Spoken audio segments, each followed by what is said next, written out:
কথায় আছে আপনার চিন্তা ভাবনা যেখানে বন্ধ হয়ে যাবে আল্লাহর চিন্তা সেখান থেকে শুরু হয়ে যাবে। অনেক বেশি হতাশ আছেন, চিন্তা করবেন না। হতাশ হয়ে যেদিন আপনি চুপচাপ বসে থাকবেন পরের দিন থেকেই দেখবেন আপনার জীবনের সবকিছু ঠিক হয়ে যাবে। যে জিনিস নিয়ে বেশিক্ষণ চিন্তা করবেন সেই জিনিসটা একটু পরেই দেখবেন এমনভাবে সমাধান হয়ে গেছে যেটা আপনি কল্পনাও করেননি।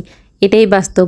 সময়ের উপর সবকিছু ছেড়ে দেন, দেখবেন সময় সবকিছু ঠিক করে দিবে। সো হ্যালো এভরিওয়ান, আসসালামু আলাইকুম। আপনারা সবাই কেমন আছেন? আমি আলহামদুলিল্লাহ ভালো।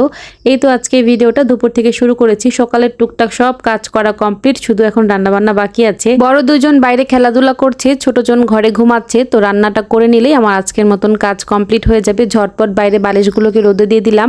আজকে সকালে খুব ভালো একটা রোদ উঠেছে, ভাবলাম বালিশগুলো একটু রোদে দিয়ে দিই, যেহেতু অনেকদিন যাবত বাড়িতে ছিলাম না। তো সবগুলো বালিশ কিন্তু কেমন একটা সেতে হয়ে গেছে। কেন জানি আমার একটা অভ্যাস, 7-8 দিন পর পর বা 10-15 দিন পর পর বালিশগুলো রোদে দেওয়া। রোদে দিলে বালিশে ঘুমাতে কিন্তু খুবই আরাম লাগে, যেহেতু শিমুল তুলার বালিশ। রোদে দেওয়ার পরে বালিশটা কিন্তু একটু বেশি ফুলে যায়। এই তো বারান্দায় বসে আমার শাশুড়ি মা আমাকে পাট শাক বেছে দিচ্ছিল, আর আমি হচ্ছে বাইং মাছ রান্না করব আজকে বেগুন দিয়ে। বাইং মাছটাকে খুব ভালো করে লবণ দিয়ে ধুয়ে নিয়েছি। আজকে বাইং মাছ দিয়ে বেগুন দিয়ে রান্না করব। সাথে আছে মুগ ডাল। মুগ ডালটা আমি পাশের চুলায় সেদ্ধ বসিয়ে দিয়েছি। আর রান্না করব পাট শাক ভাজি। পাট শাকটা আমার শাশুড়ি মা ধুয়ে একদম পরিষ্কার করে দিয়ে গেছে, আমি শুধু কেটে নিব, তারপর রান্নাটা করে নিব।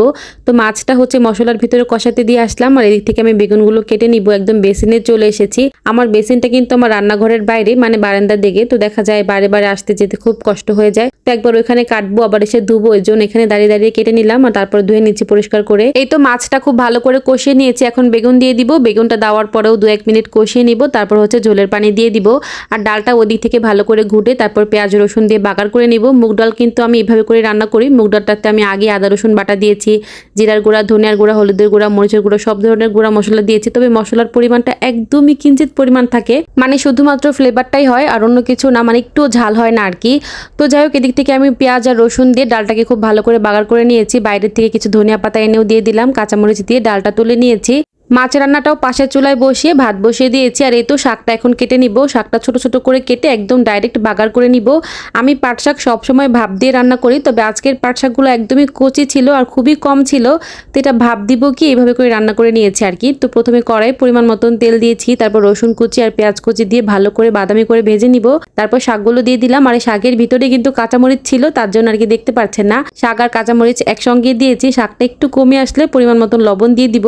আগে যদি লবণ দিতাম তাহলে আর খাওয়া লাগতো না, কারণ শাকটা কি পরিমাণ কমে গেছে দেখতেই পাচ্ছেন। আর রান্না করতেও একদম সময় লাগেনি, 5 মিনিটের ভিতরে আমার শাক রান্না করা হয়ে গেছে। তো সব ধরনের কাজ করে তারপর গোসল করে নিয়েছি, বাচ্চাদেরকে খাইয়ে নিজেও খেয়ে নিচ্ছি। দুপুরের পরে এত পরিমাণে বৃষ্টি শুরু হয়ে গেছে, ওয়েদারের কথা তো বলাই যায় না। এই রোদ, এই বৃষ্টি, এই ঠান্ডা সবকিছু মিলিয়ে দিনকাল চলে যাচ্ছে। আর বৃষ্টি বৃষ্টি ওয়েদারে চা খাবো না সেটা কি হয়? আমার শাশুড়ি মা চা বানিয়েছিল, আমাকেও 1 কাপ দিয়েছে। তো চা খেতে খেতে বৃষ্টিটা খুব ভালো করে উপভোগ করে নিলাম। আর এখন সন্ধ্যার সময় বাচ্চাদের জন্য প্যানকেক বানাবো। কলা আর ডিম দিয়ে প্যানকেকটা বানিয়ে দিলে ওরা খুব মজা করে খায়।